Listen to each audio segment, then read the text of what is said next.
자, 어떻게입니다. 서울 강남에 있는 한 대형 교회에서 교인들을 상대로 한 수백억 원대 사기 사건이 일어났습니다. 그 교회를 10년 넘게 다닌 한 집사가 있습니다. 그 집사가 사기 혐의로 고소를 당했습니다. 어떻게 이런 일이 일어났을까요? 두 분과 계속해서 이어가도록 하죠. 자, 변호사님, 이게 어찌된 일입니까?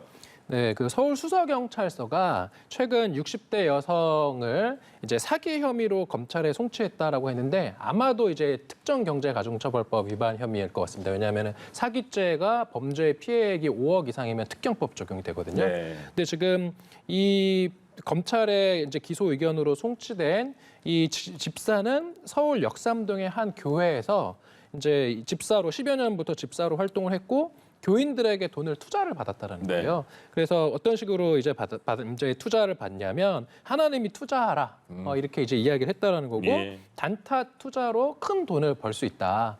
이렇게 해서 이제 큰 돈을 벌었으면 문제가 안 됐겠죠. 네. 이제 큰 돈을 못 벌고 실제로 이렇게 뜯어낸 피해액만 200억 원에 달하는데 예. 보면은 투자한 사람들 입장에서는 원금 보장도 못 받고 아마 지금 그런 상황이 된 것 같아요. 네. 그러니까 이제 투자한 교인 대부분이 신 씨라고 하는 이 피의자를 이제 고소를 했고 경찰이 지난해 6월부터 조사를 해보니까 이거는 네. 범죄 혐의가 짙다. 그러니까 투자자들을 기망을 해서 어떤 수백억 상당의 어떤 금전적 이득을 편취했다라는 전형적인 사기 사건이라고 이제 본 것 같아요. 예. 네, 그래서 검찰로 기소 의견으로 송치를 했다는 그런 사건입니다. 평론가님, 근데 이게 한 개인이 신도들, 아니 같이 교회 다니는 사람들이잖아요. 네.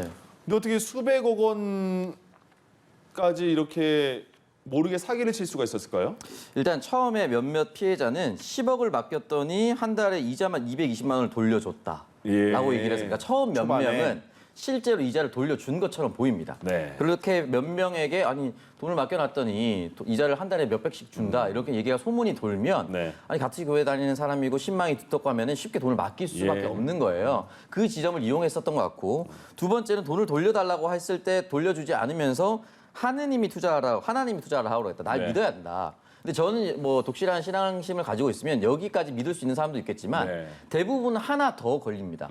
뭐였냐면은 나를 만약에 고소하면 이자 소득에 대해서 세금을 내지 않은 상태를 사실을 국세청에 알리겠다. 아, 근데 이게 협박에 그치지 않았고요. 예. 실제로 어떤 사람은 세무신고 누락 혐의로 국세청 조사를 받은 피해자가 있습니다. 그래요? 그러니까 실제로 국세청에 그 신고를 해버린 거예요. 그러니까 네. 이 자금의 출처가 어디서 왔는지 이런 얘기를 사담이다 보니까 믿고 뭐 어떤 것들까지 다 얘기를 했겠죠. 그런 예. 몇몇 가지 약점을 잡고 실제로 쥐락펴락하다가 몇몇 사람은 본보기로 진짜 국세청에 신고를 해버리니까 예. 내가 피해를 많이 입었지만 그 돈에 대해서 당당하지 못한 사람들도 있을 거 아니에요. 그러면 얘기를 못하는 겁니다. 그래서인지 200여 원에 달한다고 하는데 이 피해 금액이 훨씬 더 늘어날 수도 있다. 예. 라고 얘기하고 있는 상황입니다. 현재까지는. 이런 거 협박, 무슨 협박죄인가요? 뭐 이게 돼요? 협박죄가 되죠. 그렇습니까? 왜냐하면은 이제 본인을 고소하면 나도 널 고소하겠다라고 하는 게 그냥 아주 일반적인 어떤 고소할 수 있는 그런 사실만 이야기하면은 상관없는데 네. 지금 이거 같은 경우는 그 상대방에게 어떤 그런 해악의 고지, 그 협박죄의 구성 요건이 상대방이 어떤 위협을 느낄 정도 해악의 고지가 있으면 되거든요. 예. 근데 결국은 나를 고소하면은 당신도 감옥 보내겠다라는 취지이기 때문에 이것은 뭐 협박죄 성립될 수 있는 상황으로 볼 수 있습니다. 그리고 또 하나가 그 피해자가 원금을 그나마 돌려받았으면 괜찮은데 거의 다 못 받았다는 거 아닙니까? 그렇죠. 근데 이 사람은 아직 교회 앞에서 무슨 사무실 차려놓고 계속 이런 행위를 하고 있는 것 같은데, 그래서 몰수 보존 신청을 했다. 경찰이 몰수 보존 신청이란 건 어떤 거예요? 이제 쉽게 말하면 그 가압류랑 비슷한 거라고 보면 네. 됩니다. 우리가 이제 보통 상대방을 상대로 민사 소송 같은 거 할 때 네. 민사 재판을 통해서 상대방에게 돈을 받아내야 되는데 그 재판하는데 보통 1, 2년 걸리니까 네. 그 사이에 상대방이 돈 다 써버리면 재판에 이기고도 돈을 받지 못하는 그런 억울한 상황이 생길 수 있어서 예. 민사 재판에서 이제 재판하기 전에 가압류부터 먼저 해놓고 하는데 마찬가지로 형사 절차에서는 이제 그 피의자에 대한 조사를 하고 재판을 해서 유죄 판결이 선고되면 예. 범죄 수익이 있으면 몰수하고요. 또 범죄 수익이 예를 들어서 다른 재산으로 전환됐다라고 하면은 그 전환된 재산에 대해서 추징을 할 수 있는데 네. 마찬가지로 그 수사 재판하는 해서 확정되는데 또 몇 년 걸리잖아요. 예. 그 사이에 이 범죄자가 그 범죄 수익을 다 써버리거나 은닉해버리면 몰수 추징을 못 하게 되니까 이것을 수사해서 기소하기 전 단계에 먼저 몰수 보전 신청을 한다거나 추징 보전 신청을 할 수 있는데 예. 지금 경찰이 바로 이제 몰수 보전 신청을 해서 지금 이 신 씨라는 피의자가 돈을 다 써버리지 못하게끔 동결을 할 수 있게 그렇게 지금 절차를 진행한 것으로 우리가 보면 될 것 같습니다. 근데 평론가님, 이 사람은 근데 많이 잘못된 생각을 갖고 있지 않나 싶은데 네. 조금 전에 말씀드린 것처럼 지금 상황이 이런 상황인데 지금 현실 인식을 못하는 것 같아요. 네, 지금도 계속해서 이제 신도들을 개인적으로 만나면서 또 투자를 하라라고 얘기를 하고 있는 것으로 좀 알려져 있고 예.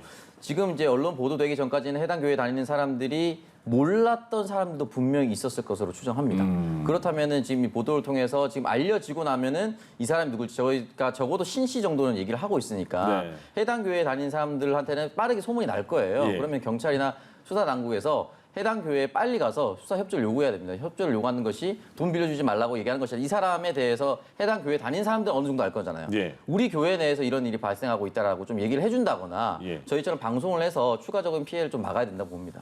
근데 이 사람이 지금 어떻게 신고가 돼 있는 상태인 거잖아요. 그렇죠. 지금 뭐 그 검찰로 송치까지 됐는데 아. 지금 불구속 상태라는 게 저는 좀 의아하기는 해요. 아. 지금 이제 제가 밖에서 모르네요, 그럼. 그렇죠. 경제범죄나 이런 거 보면 이렇게 200억 정도 뭐 또는 실제 피해 금액이 4,500억 정도 되면 예. 특경법 위반 사건이고 이거 같은 경우는 보통 수사 단계에서 대부분 구속 수사로 전환되거든요. 네. 그런데 왜 구속이 안 됐는지 좀 의아하고 예. 실제로 이렇게 불구속 상태면 물론 이제 당사자는 방어권 보장을 받아서 좋기는 하지만 네. 지금 제2, 제3의 피해자가 또 나올 수 있는 그런 상황이지 않겠습니까?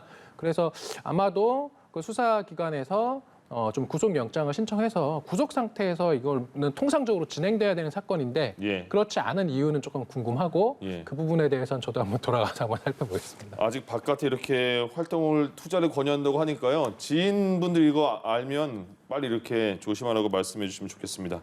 이호영 변호사, 오창석 시사평론가 두 분과 함께했습니다. 고맙습니다.